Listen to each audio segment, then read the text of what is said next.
Hello everyone, welcome to जनित IAS. International monetary fund अंतर्राष्ट्रीय मुद्रा कोष, जिसे जनरली आईएमएफ के नाम से जाना जाता है, इससे रिलेटेड क्वेश्चंस को डिस्कस करेंगे। इस टेस्ट पेपर के डिस्कशन के बाद आपको आईएमएफ के बारे में जो बेसिक कॉन्सेप्ट है वो काफ़ी हद तक क्लियर हो जाएगा। इससे रिलेटेड क्वेश्चंस लगभग सभी पेपरों में पूछे जाते हैं।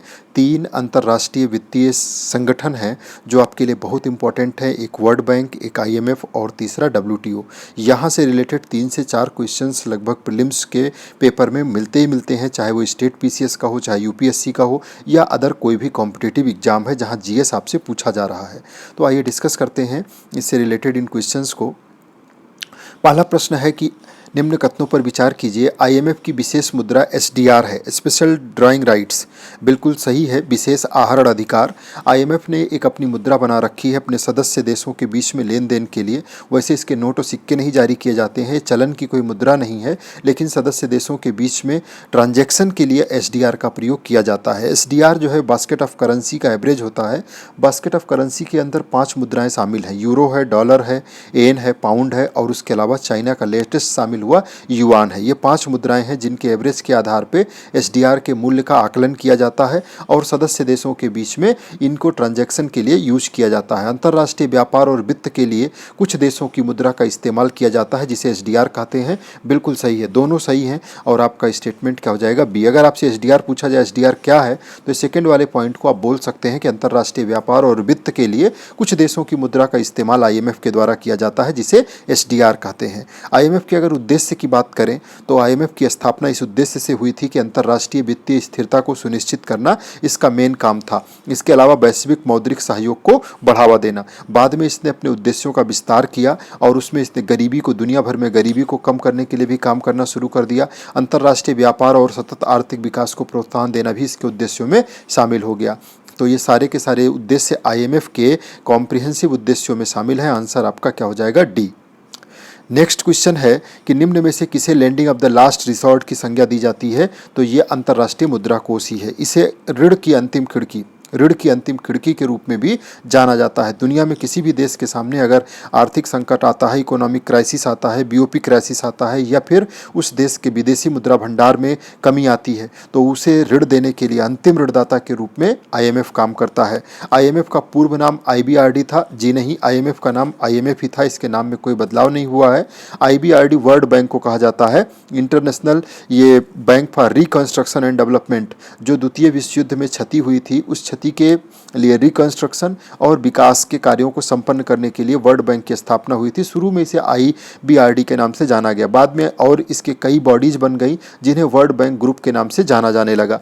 आईएमएफ अंतर्राष्ट्रीय मौद्रिक प्रणाली का निरीक्षण करता है, बिल्कुल सही है, और ये सदस्य देशों को टेक्निकली फाइनेंशियली सपोर्ट देता है कि किस तरीके से वो अपने देश की अर्थव्यवस्था को बिल्कुल बैलेंस रखें ताकि बीओपी क्राइसिस या किसी अन्य तरीके की समस्या का, आर्थिक संकट का उन्हें सामना ना करना पड़े।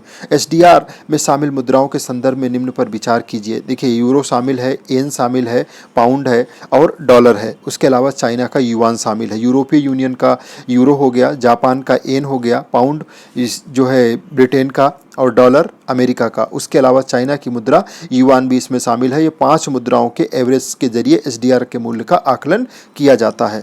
आईएमएफ का प्रमुख यूरोपीय व्यक्ति होता है। एक औपचारिक रूप से इन लोगों ने अपनी एक सहमति बना करके रखी थी कि आईएमएफ का प्रमुख जो है वो यूरोपीय व्यक्ति को नियुक्त किया जाता रहा है और विश्व बैंक का प्रमुख जो है अमेरिकन व्यक्ति को नियुक्त किया जाता रहा है। इसके अलावा इन दोनों में जो डिप्टी चेयरमैन की पोस्ट थी उसे जो है जापान को दे दिया गया था। तो इस तरीके से ये व्यवस्था लगातार चलती रही जब से आईएमएफ और वर्ल्ड बैंक बने हैं। इसमें कोटा प्रणाली थी, कोटा प्रणाली के आधार पर ही मताधिकार दिया गया था और इसमें सब में रिफॉर्म के लिए लगातार बात हो रही थी। इसी संदर्भ में फिर 2015 में एआईआईबी की स्थापना की गई। चाइना, इंडिया और ब्रिक्स देशों के सहयोग के जरिए एआईआईबी बनाया गया, जिसमें आईएमएफ और वर्ल्ड बैंक के विकल्प के रूप में देखा गया। एशियन इंफ्रास्ट्रक्चर इन्वेस्टमेंट बैंक के नाम से इसे तैयार किया गया। नेक्स्ट क्वेश्चन देखिए कि आईएमएफ की पेरेंट बॉडी कौन सी है। कंफ्यूज मत होइएगा, आईएमएफ कोई स्वतंत्र बॉडी नहीं है, यूएन की एक बॉडी है, यूनाइटेड नेशन की। यूनाइटेड नेशन का मुख्यालय जहां न्यूयॉर्क में स्थित है, वहीं विपरीत आईएमएफ का जो मुख्यालय है वो वाशिंगटन डीसी में है। तो आईएमएफ और वर्ल्ड बैंक दोनों जो है यूनाइटेड नेशन की ही संस्थाएं हैं, उनकी पेरेंट बॉडी का नाम ही है यूनाइटेड नेशन, ठीक है। और आईएमएफ की स्थापना कब हुई है? 27 दिसंबर 1945 को। ब्रेटन वुड ऑर्गेनाइजेशन, जो ब्रेटन वुड समझौता हुआ, ब्रेटन वुड सम्मेलन हुआ, उसी के बाद 3 संस्थाएं, आईएमएफ, वर्ल्ड बैंक, आईबीआरडी जिसे कहते हैं, और आईटीओ, 3 का प्रपोजल आया था, जिसमें से आईएमएफ और वर्ल्ड बैंक ये 2 बने। वर्ल्ड बैंक मतलब आईबीआरडी, लेकिन आईटीओ नहीं बन पाया, तो उसकी जगह पे 1948 में एक समझौता हुआ जिसे गेट के नाम से जाना गया, general agreement on tariff and trade. वो 1995 तक चलता रहा। 1 जनवरी 1995 से फिर डब्ल्यूटीओ बना है, ठीक। अगला है आईएमएफ का मुख्यालय कहाँ स्थित है? तो ये वाशिंगटन डीसी में है। निम्न पर विचार कीजिए, आईएमएफ के सभी सदस्य सभी देशों को वित्तीय सहायता, सभी देशों को वित्तीय सहायता नहीं प्रदान करता है, ये सदस्य देशों को वित्तीय सहायता प्रदान करेगा। जो इसके सदस्य देश होंगे उन्हीं को प्रदान करेगा।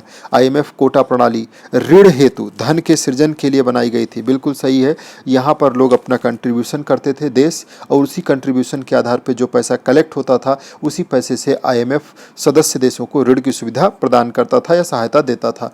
तो जिसका जितना ज़्यादा कोटा था उसी आधार पे आईएमएफ में उसको मताधिकार भी प्रदान किया गया था। अमेरिका का सबसे ज़्यादा कोटा और उसके पास सबसे ज़्यादा मताधिकार। तो इसका आंसर क्या हो जाएगा? दोनों सही है। तो ये थे क्वेश्चंस रिलेटेड आईएमएफ, और अभी आईएमएफ के द्वारा जारी की